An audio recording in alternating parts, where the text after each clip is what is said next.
It's the autism. Chicks dig it. As you may or may not know, I am an autism single mom, raising an autistic 9-year-old all by myself.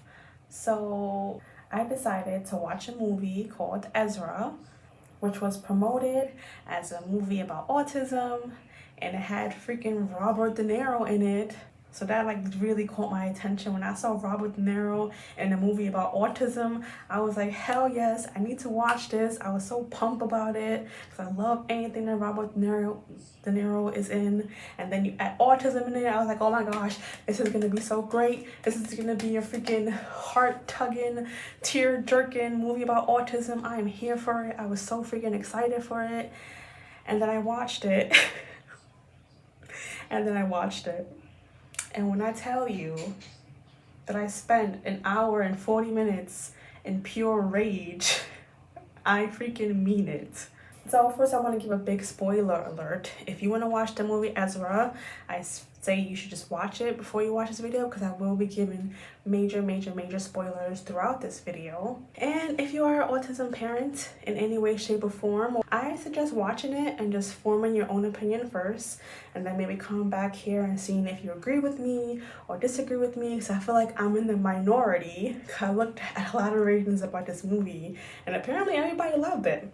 It's just one particular character that really just ate at my nerves for the whole hour and 40 minutes. I'm gonna be talking a lot about this character, so FYI, spoiler alert, go watch it on your own if you want and come back and see if you agree with me. So I think at first I will just like wrap up the movie in general. So the movie in general is about a comedian who is like, he's a parent to an autistic boy and he's co-parenting with his ex-wife. He's not with her anymore. Something happens and the father decides on a whim to kidnap his son and go on a journey with him, and this supposed journey was supposed to like open his mind and be very heart-touching and grow these characters in like special ways. And this journey was supposed to be la la la. They romanticized it as, wow, look at this, we're such great people now, wow. And that's basically what the movie is about in a nutshell. I hated every single second of the father on the screen. The father ticked me off to no end. The father is just a classic example of someone who's in denial about their child's diagnosis. And the father is a walk-in what you do not do if you have an autistic child person, red flag. Like, he is just the worst. And what pisses me off about this movie is it romanticizes him being in denial about his son's diagnosis. And you may argue with me that no, it doesn't, blah blah blah. I'm gonna explain to you why I feel like it does, and we're gonna start from the beginning. So right away, the movie introduces the main character, which is the father. I believe his name is Max. And in my opinion, I believe the movie does a fantastic job of making Max extremely unlikable from the start. He's direct anymore, you notice this? But he's got like a secret language. The doctor who first told me my son was autistic, he says to me, the autistic mind is wired in brilliant and revolutionary ways. I said, oh yeah? How so? When he talks about it, it's extremely sarcastic and just off-putting for me, but that could just be me. Anyway, he makes some jokes about autism. He has sex with a girl and he cries like after it.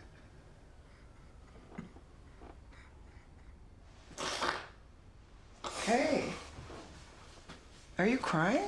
And is that supposed to make him relatable? Like, I don't know what the movie's trying to do with that. Because they blame him for being stressed out about his autistic son or still loving his ex-wife. Like, I don't understand what was the point of that. Like, already off the back, I'm like, this guy's a walking red flag. You're having sex with women and then crying after it. The reason why you know it happens more than once is because the father sees a woman leave the house and he's like, oh, did he cry again? Why does your father know about you crying after sex? Anyway, I'm getting off track. Ezra, the autistic kid, causes a big tantrum in his public school where he's going for normal kids, Ezra is autistic. He's going to a public school for normal kids, causes a huge tantrum, and for some reason he leads all the kids out into like a street and put all their lives in danger. So, which is extremely hazardous. So as a school should do, they brought the parents in to speak to them. We've been acting out today. I have other students who want to learn, who count on me to keep them safe. I'm getting so tired of this shit. Max, please. No, Ezra is not bad. But today he was a danger to himself and There it others. is. There it is. The secret language. I was waiting for it. Max. Huh? Max, stop. And wait, even before that, I'm getting like all over the place. Even before the whole tantrum, this comedian, the father, Max, takes his son, I don't know how old his son is. Let me look it up.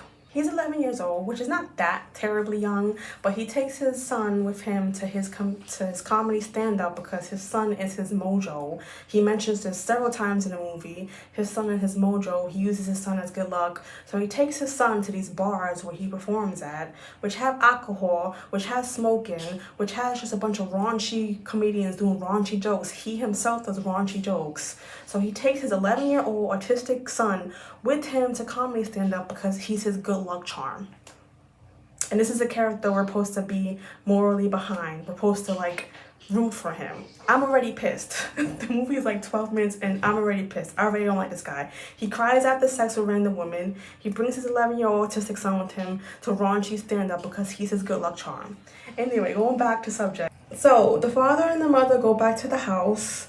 The father took his 11-year-old son out again to his stand-up clubs, which the ex-wife, told him she didn't want him to do, but he still does it because he claims he cannot perform without his son being there because his son is his good luck charm. So he comes home at 12 o'clock to the ex-wife's house, which she's very annoyed at, which she should be, because he's bringing her 11-year-old son at home at midnight, which I would be so freaking upset too if my son's father took my son and brought him back home at 12 o'clock when I specifically told him not to. So anyway, and then they had he puts Ezra to bed, and the movie first introduces Ezra's inability to hug people because he freaks out. He doesn't want people touching him. Autistic kids can have sensory issues. Ezra's sensory issue is he doesn't like people touching him. So anyway, after Ezra screams when his father tries to hug him, the Max and his ex-wife go back downstairs. They have a huge argument about putting Ezra in special needs school. The mother is for it. The mother explains to him rationally, listen, our kid is not normal. He may need special needs. Board of Ed will pay for him to go to a special needs school. He doesn't need a special school. He's a challenge. Fuck, nobody wants to do the fucking work. The work? The work. All I do is work. You come here, you play dress-ups, you take him to a comedy club, bring him home at midnight. Okay, that's... Yes, but he also needs to be able to give us a hug without screaming. It's an opportunity, Max. He'll be with trained teachers and aides in a school built for him, how he needs to learn. No bullies. He'll be with kids just like him. Nice. Kids like him, huh? Okay. Kids like us, you know what we need? To be with all kinds of kids. So no, I will not accept her recommendation. Fucking ever. And the father himself mentions that Ezra is being bullied, which can happen if you have an autistic kid with normal kids. I don't want to say normal, but you know what I mean. I'm not trying to say like autistic people aren't normal. They might get bullied because they're different. And that's what kids do. They bully. They pick one thing different about you and they bully you. So Max, the dad himself, realizes his son is being bullied in normal school, but is still totally against having his kid in a special needs school with people who are just like him, where he won't get bullied and he'll get the help that he actually needs. He's still against it. He argues with the mother and then he barges off with his little tantrum. So Ezra was still awake and he overhears the mother and her new husband joking about getting rid of Max because he's so like annoying. So the stepdad makes a joke like, ha ha ha, want me to kill him for you? Because he's a lawyer. So he's like, want me to kill him for you and cover it up? Ezra takes it so literally. He thought, because he's autistic, and he heard that, and he took it so literally that he caught like a panic attack, and he ran out into the middle of the street in his pajamas because he knows his dad's address by heart. So he's running to his dad's address to warn him, like, oh my God, they're gonna kill you, and he gets hit by a cab. So that's when the whole drama really starts, because now CPS is involved, and they make an irrational claim that Ezra is like suicidal. I don't know why they would think that. They just thought that he jumped into the cab because he wanted to kill himself, which that makes no sense to me, because as a kid, kids might get hit by cars because they don't know how to cross the street. I don't know why they automatically assumed he was suicidal. But anyway, they assumed he was suicidal, and they recommended medicine, and they recommended him, well, they didn't recommend. They said it was mandatory now because the law got involved. So it's mandatory for Ezra to get medicine and to go to special needs school, which I do not agree with the medicine. If I was a dad, if I was a mother, I would be kind of pissed off that they're like shoving meds in my son's like whatever. And the father freaks out, which I don't really blame him for that. But if you think about it, the big picture, the reason the whole explosion started was because the father pissed off the mother and the stepdad to the point they made a joke and the son heard it. So if you think about it, it's all the father's fault for being irrational and not wanting his son to go to special needs school. So this whole medicine and this whole mandatory law thing was really the father's fault for his blow up. But anyway, the father is very against this. He punches the person who recommended the medicine. But because of his age and because a witness saw him run in front of a cab. That's bullshit. Please, let him to the doctor. I know this is traumatic, but I'm doing what the law says I must do. But I am going to require him to attend a school for special needs. And I would like to try a prescription for Risperdal. Your son has been a danger to himself. He has not. Max, he nearly died. That happened. What did the drug companies give you for pushing this on kids? Now you get a free fucking Hey, man. Son of a...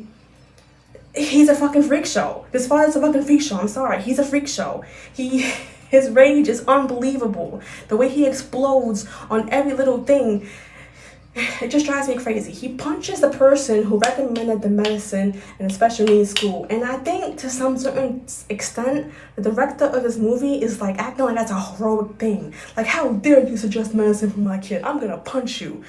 I think that's what the story is trying to romanticize. Like, hey, if people are forcing drugs down your kid's son, just punch them in the face. I really do think so. Which I could be wrong for that. You have to tell me if I'm wrong for that. So anyway, they put a restraining order on the father for his own son, which I also is like a little extreme for my opinion. I don't know why they would ever think that he's a threat to his son because he punched someone else. Maybe they just figured, hey, this guy's a loose cannon. They put a restraining order on his son for 3 months.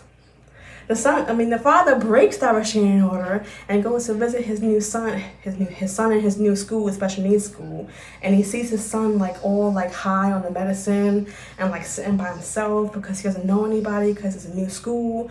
So the father sees this and decides to break into his son's room at nighttime and kidnap his son from his mother's house because he did not want him going to his special needs school and on the medicine. So his response to that was to kidnap his son and go on some journey to go visit a friend. It doesn't really say what's his goal for this. He just does it. He says, oh, I'm going to go visit a friend. And he drives, and then they're driving for 11 hours or whatever. It doesn't explain what the friend's going to do for him. Anyway, the main point is he kidnapped his son. And that's supposed to be the whole awakening journey. La la la, we're gonna go on a journey and we're gonna figure ourselves out. La la la la la. He kidnapped his son from his mother's house because he did not want him to go to a special needs school when he is autistic. That's where he belongs. The medicine part, I do understand, is too extreme and too drastic, and they shouldn't have did that. But you should not kidnap your son and make a whole movie about it, romanticizing it. It's wrong. And the whole time I'm watching this, trying to bottle up my anger because I'm watching it at nighttime because my autistic son is sleeping. I'm watching it at nighttime and I'm just trying to stop myself from yelling. This is not normal. This is not good. Why is this movie romanticizing this? And the reason why I say they romanticize it is because he faces no real consequences for these actions. And Ezra has little moments where he seems to be recovering from his sensory issues. Like at first he couldn't eat from a plastic spoon, but now suddenly he can because his girl encouraged him to do it. So she encouraged him to eat them from the metal spoon. So look, he's learning even though he's not with special needs kids. Ha ha ha. So what? An autistic person can also learn in a special needs school. Why is this movie trying to like romanticize the fact that they're, oh, well, see, my son can still do it and he doesn't have to be in a special needs school. No. He could have learned that easily as well in a special needs school too. And he has like a moment where he hugs his father, and the movie like makes it seem like, wow, look what the father did. The father taught him how to hug. At first he wasn't doing that, but now he did. So what? He kidnapped his freaking son. So what if he's learning things? Like, why are you trying to romanticize this? And then there was a scene, oh my gosh. The more I think about it, the more it's like how much I hate this guy.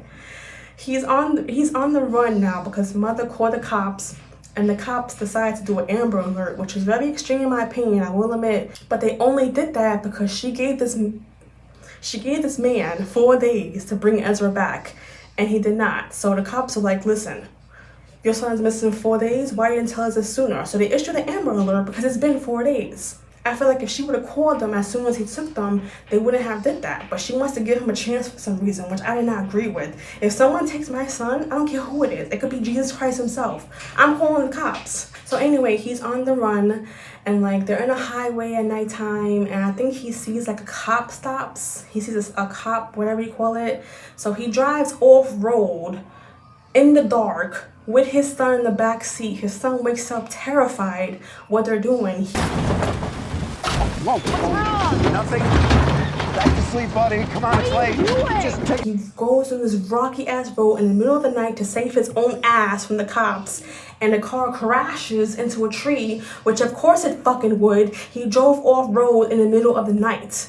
The car crashes, the son catches a panic attack, which he totally should. He runs out into the woods in the middle of the night, and the father loses track of him for like a very uncomfortable amount of time. Has he? I want to go home. Ez! Fuck. Hey, come on, buddy. Come. Okay.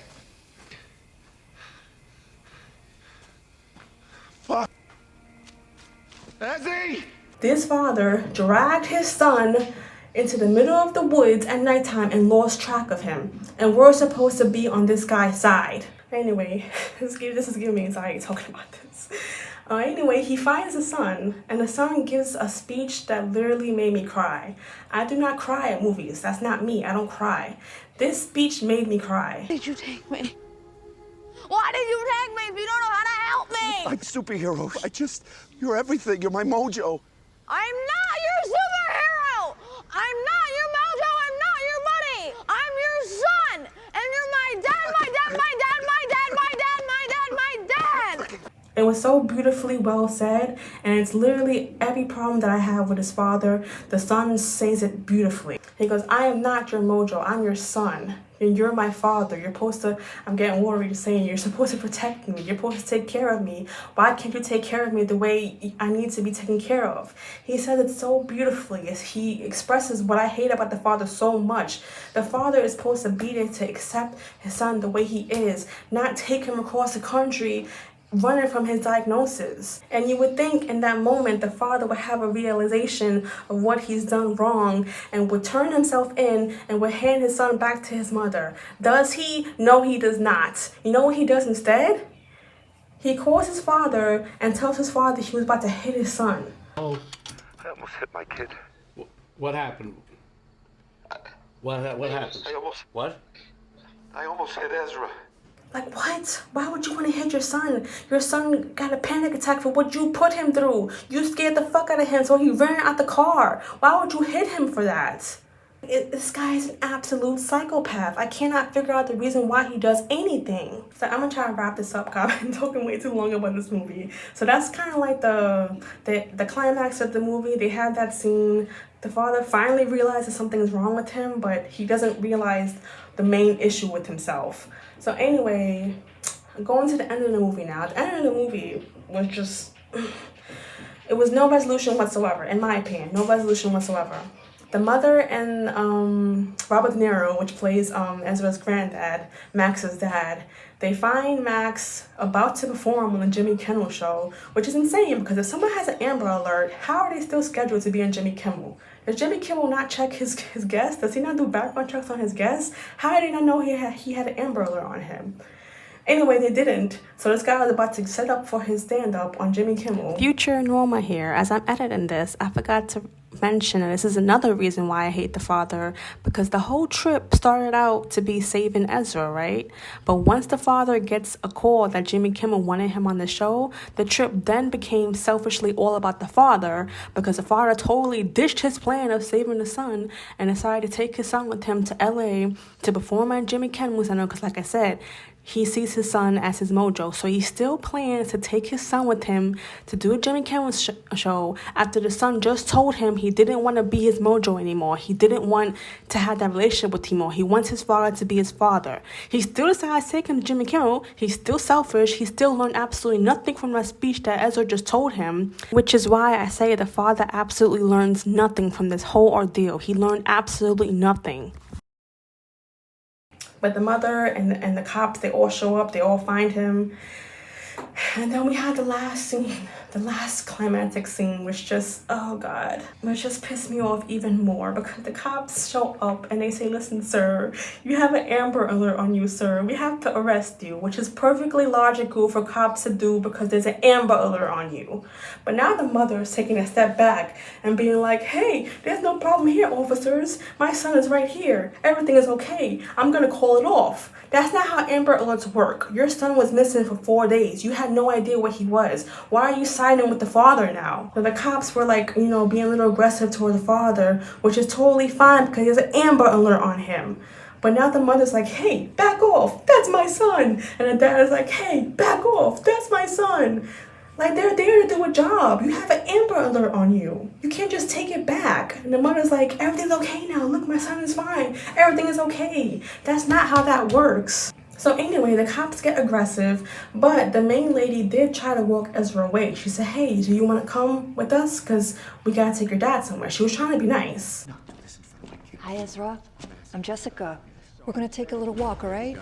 But she touches Ezra, which obviously Ezra does not like being touched. She touches Ezra. I just need to talk to my friend Joe, all right? Everything's fine, Ezra, okay? My And everybody freaks out. It was like, ah! So the cops are like, they had enough of this nonsense. They tackle the father. There's no need for any of this anymore. Okay, everybody just stay calm. Hey, man, it's okay. calm down. I'm calm. You hear her? Hey, he's not resisting. I'm not resisting. She's not pressing the charges, right, Jack? We're calling up the Come on, man. Stop. And Ezra freaks out. He goes to rush to protect his father, and it's just madness. Because Ezra tackles the freaking person who's trying to tackle his father, and it's all madness. And then we have a scene where this autistic kid has to calm down his father from a meltdown. I gotta finish. Dad! Eyes. It's okay. It's okay. You got tackled. Give me the ball. This poor 11-year-old kid has to calm his father down from having a meltdown.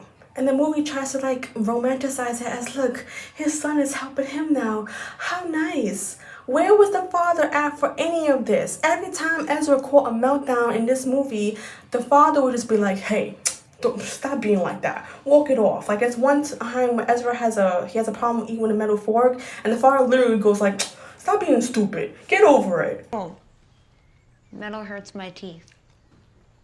Okay, but plastic hurts the planet. So. Oh, I got some plastic right in the storeroom. I can just. Okay, we're gonna use the fork. It's okay, it's mind over matter, just like the bananas. Come on, Ezzy, try.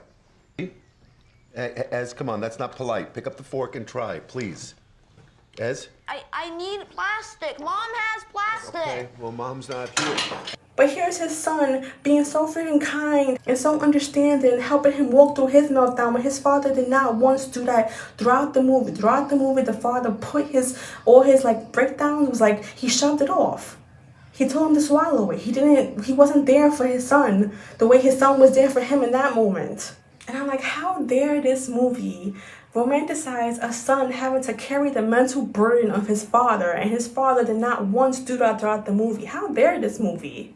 But anyway, it finally finishes with the cut scene of Ezra going to a school. It does not confirm whether he goes to special needs school or not. Not from what I could tell. From what I could tell, he's going to a school. They don't really say if it's special needs or if it's the same old school. They don't confirm what school he's going to. Buddy, I'm so happy you're excited about this school, huh? Finally got it right. Mom was right. And then there was one scene in particular that I forgot to mention, that really pissed me off even more. And everybody's trying to make him be just like everybody else, me included, right? And then one day he might magically wake up and become the coolest, most amped up and normal kid that's ever walked the face of the earth. And that is not gonna happen.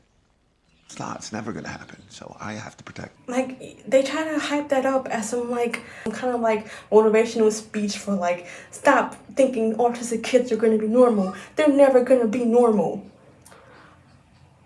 Motherfucker. You are the only one treating your kid as if he's normal. You are the one who dragged your kid across the country because you didn't want him to go to a special needs school. What do you mean the world wants your kid to be normal? The world sees what your kid is, an autistic kid. You're the only one trying to treat your kid like a normal kid.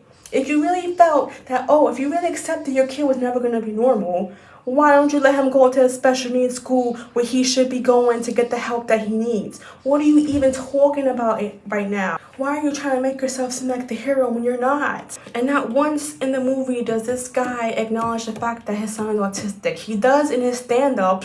He could say it nice and clear for his little stand-up materials to get laughs, but not once in the movie does he treat his son as an autistic kid. When he has his meltdowns, all he does is yell at him. The kid even asks him, "Dad, why are you always screaming at me?"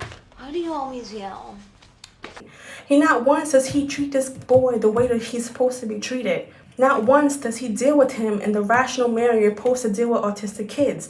They are not normal, Max. They are not normal. They need certain special treatment. Not once does he grow as a person or handle his son's meltdown in a way that is respectful as an autism parent. Not once does he do that. I'm so tired of talking about this. Oh God, that movie. Oh God, that movie just infuriated me to no freaking end. I don't know if I got my hair all messed up. I'm shaking my head back and forth. I don't know if my words came out clearly during this, because when I'm emotional, I just tend to ramble on. Oh, I did take notes. Let me see if I did all my notes. Okay, yeah, one point, I think I already mentioned this, but one point is I really hate the fact that the movie romanticized this father being in denial about his son's autism, and also they romanticize the granddad and the father themselves hinted that they might be autistic as well. Never had any of them admit they were autistic. So if they themselves can't admit that they might be autistic, how the fuck are they going to be okay with Ezra's diagnosis and treating Ezra like the autistic person that he is? We never got that closure. But the movie just romanticizes the ending I did it. I kidnapped my son for the best. And someone even says that, you did the right thing. You kidnapped your son, but you had good intentions. Something that means something. Maybe it's too much, but you're trying to do the right thing. But it's worth it because you did it for the right reasons. You did it because you love your kid. What good intentions? To ignore your son's diagnosis? How is that good intentions? Nothing good came out this trip. You're in the fight of your life for your son. I'm sorry, Robert De Niro, but he is not in the fight of his life for his son. He's in the fight of his life for his own freaking ego, his own insecurities. Do you want to know who's really in the fight for their child's life? Parents who fight every day to get their child the diagnosis that they know their child needs. Parents out there fight every single day to get this privilege that he has for the Board of Ed to pay for his child to go to special education. Parents fight for this every single day. They fight for their child's rights. They fight to be their child's voice, not this piece of shit running from his child's diagnosis. He is not in the fight for his child's life. What are you even saying? The movie description says they grow, they go on a magical journey and they learn about each other. What came out this trip that made anybody better? No one got better from this trip. Ezra sort of learned how to eat from a metal spoon and now you can hug him. He still freaked out when the lady touched him, the cop touched him. When the cop was talking to him, he still freaked out. So what the fuck did they learn from this trip? Okay, I gotta stop because I'm going in circles now. I gotta stop. I thought the movie was overall well done. Like, so I guess I can understand why people give it a good rating. The acting was good. The intention was there. But the father, the main character in the show, the father, just pissed me off to no end. I can go on about this for like another hour. I really could, dissecting everything wrong with that father. But I'm gonna spare you and end this video now. If you agree with me, if you disagree with me, just let me know. Because I'm totally open for a debate. I'm totally open to see how anybody could take the father's side. Maybe I'm biased. I am a single mom. My son's father is a deadbeat and has been gone forever. So maybe I'm biased. Maybe I just hate the father for my own biased opinion. You can let me know that. As long as you like bring up some facts about the movie that maybe I forgot and like convince me why, you know, the father was a good father. How his father had his son's best intentions at heart. You know, maybe you could try to convince me about that. But anyway, I'm so sorry for how long this video is. I really did not expect it to go that long. But thank you for listening, and I'll see you in my next video.